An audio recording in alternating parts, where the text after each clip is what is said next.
Hey everyone, I'm here with Jake after a 2-0 victory over Evil Geniuses to start the season. Cloud9 1-0 at VCT Americas League. So first, I just want to get your initial thoughts just on that series as a whole, maybe how you're feeling on the stage, because this is definitely a new environment for yourself. For me, the stage wasn't really the big part of the first map. The first map, I felt like I played really well. I played to my strengths. I know what I can do. I know when I should peak. I know when I shouldn't. I was able to make my decisions and make them correctly. And that's why I feel like we made the comeback, because we obviously won 9, 10 rounds in a row. Yeah. And we did really well, and we stuck to our game plan. We practiced how we played. And the stage itself wasn't that nerve-wracking for me on the first map, but since the adrenaline's pumping after the first map, the second map, it definitely got to me. Mm-hmm. In the future, we'll work on that, learn to get better. You always got to improve. Yeah. I mean, I wanted to first ask you about that amazing comeback in Game 1, down 9-3. I mean, it feels like a curse at this point. So the comeback itself, it was just us working together. In reality, on our attack side, it was really weak because we're just starting off, we're debuting. Obviously, it's going to be some nervousness on the first part of the game. Matt Paz, our coach, MCE, talked to us. He told us, you guys are better than them. You guys play to your strengths. Do what we did in practice. We practice Pearl a lot. We know it's one of our strongest maps, and they picked it into us thinking that they could beat us with that gimmick comp that they ran, which we weren't even expecting that. And we realized their game plan is to plant with the wingman, just take him down, and then they have to use the body to plant. And then their whole game plan is messed up, as if because they're trying to play post plant, and if they can't plant in that spot on the double stack box and be long, they lose that round 10 times out of 10. And so we played to our strengths. We made sure we retaked B when we needed to, and we made sure we fought B when we had to.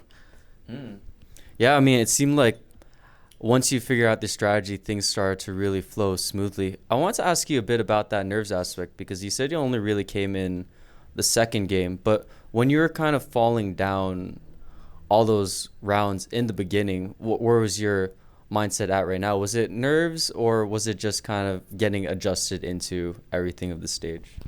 It was probably just getting adjusted to everything in the stage. Obviously, playing at a new setup is a little bit uncomfortable. Some people are able to adapt really quickly. Me, for myself, it takes me a second to get adjusted to the new environment. I felt like I was able to still kill people well. I was obviously fragging out the first half and did okay the second half. I think I had 10 kills first, 9 kills the second. But the problem with the first half is we weren't really playing togetherness. The nerves weren't really the issue, I don't think, for anyone. We were all just not together. And it's in Valorant at the highest level, you have to preach togetherness. Otherwise, you're just going to lose to anybody. Yeah. Well, I mean, speaking of highest level, I really wanted to ask you about this transition into Cloud9. First, what were your initial reactions when you found out that MC had selected you to join the main team and that you would be in Santa Monica playing on the stage in front of a crowd of 500 people like that? It was surreal. I was actually with my parents when I found out the news, because they were visiting my college on spring break, and it was wonderful. They hugged me. They were congratulating me. The manager, Hoon, called me on the phone. He told me I got the spot. I was so excited. Obviously, it's a transition that I have to get used to, and I think the team pairs really well together. A lot of people focus on why they don't believe in me and Rooney as much is because they focus on the super team aspect, where players are super built up, they have years of experience, but that's not always the main thing that you want to focus on. Sometimes it's just how you work together as a team. Are the vibes good? Are you guys friends outside of the game? That is super important to a team, and I think we really meshed well when I first came here. I think I was able to get comfortable really fast. The first day, obviously, you're going to be a little awkward. The second day, we were already all used to each other, making jokes about whatever, and practice has been going insanely well. Everyone works together, and it's been great. Yeah, I mean, first off, congratulations jumping from collegiate into VCT Americas. Something I want to highlight was when I read other pieces about you, a lot of your former coaches highlighted your really great work ethic specifically. So would you just be able to tell people what that day-to-day was like, being both a college student and a Valorant player? How many hours did you sleep? What was that like? Of course. So actually, sleep was not the issue. It was really my classes that I wasn't actually putting my foot forward in. The first semester of college, I didn't go to my classes. Like I was just grinding every day. I was like 16 hours a day, and I didn't do well my first semester, and I didn't get an opportunity at that time. So I was like, okay, I'll put more into school. I put more into school for the beginning semester, and then I got that opportunity. I actually got 2 opportunities for a challengers level team. I didn't make that one because they wanted me to play duelist, and it's not something I'm super comfortable on at the highest level, at least. I'm comfortable in collegiate. But then I got the Cloud9 opportunity. It's a role I'm used to. It's a role I'm good on, and it's a role I'm able to learn and grow on consistently. I think really I just had to put in a lot more of the Valorant because it's my dream. I always want to pursue my dreams, and I always encourage others to do so as well. But you need to have that backup plan. For me, it was school. And so I put up my all into school and Valorant my second semester. I found out the news. I left school. Of course, I'm going to go pursue my dream in Los Angeles. It's a dream come true. You know what I mean? Yeah, I mean, it seems like your everyday was driven by this goal to be pro in Valorant. So then now I wanted to ask you, when you were brought on, MC kind of had these list of qualities that he liked in certain players when it comes to, communication, how they treat others outside of the game, or, just raw ability.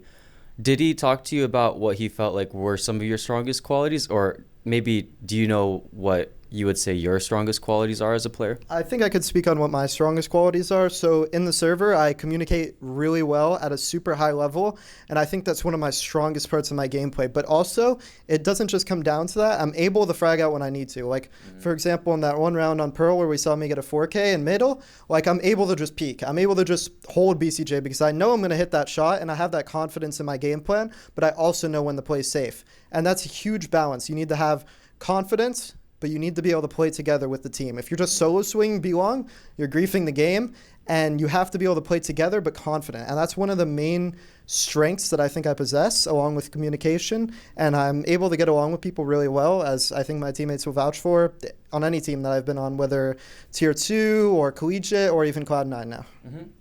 May I ask where you slot into C9 in the communication aspect? I'd assume Rooney would be the one making most of the calls, and then are you maybe sharing some secondary calling with Zelsis? What do you feel like your main role is kind of in the communication in these rounds? So sometimes when you're on a roll like Smokes, you're usually holding towards the outer side of the map. So the biggest part is you have to communicate what happens to you. And if you swap, say me and Jordan swap to different parts of the map, like Zelsis will tell me, oh, they've been smoking A and flashing A every single round.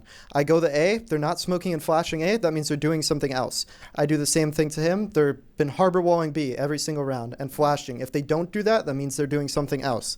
And so that's a big part that helps build the picture in the round for Rooney, the IGL. And he does make most of the calls, but say, for example, they like 3 push B main and I'm B main. I'll just say react A, and then we react A. And so it's not really mid-rounding, but everyone's able to do that, and that's a super important trait to have, holding the outer side of the map.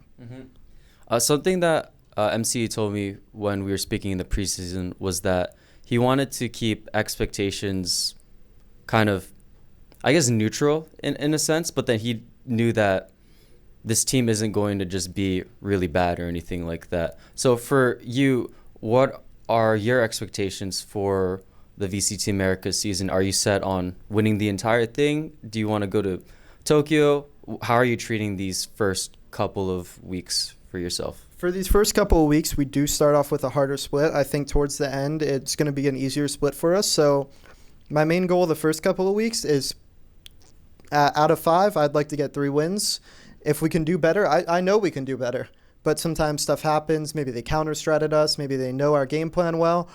So I'm looking to go to Tokyo eventually. Like, that's my main goal. But every day is just a learning process. Like, we tweet out, the whole team tweets out, let's be great today. And that is really resonating in our scrims and in our practices and in our play style altogether. We're trying to reach towards a bigger goal. We're not just focused on beating EG. We're focused on going to Japan later in the future. I want to ask you if you have any closing remarks that you want the Cloud9 fan base to know, as well as, some of the Cloud9 fan base being a little new to who you are. Anything you want to say to them? For the haters, don't doubt us. I see you guys on Twitter. Trust me, I read everything. I love reading it. Some of it's funny. Don't get me wrong. Some of the hate is funny. Like Clown 0-9, it makes me laugh because I know that I'm better than half these players, and I know I could become the best player if I wanted to. So all I ask is that you guys follow me, show me let me show how good of a person I am and how good of a player I am. Is there going to be a Cloud9 reads hate comments video coming soon? There might have to be. Some of those are really funny. We might have to. I'll set it up with content. Awesome. Thank you so much. Really appreciate your time. Thank you.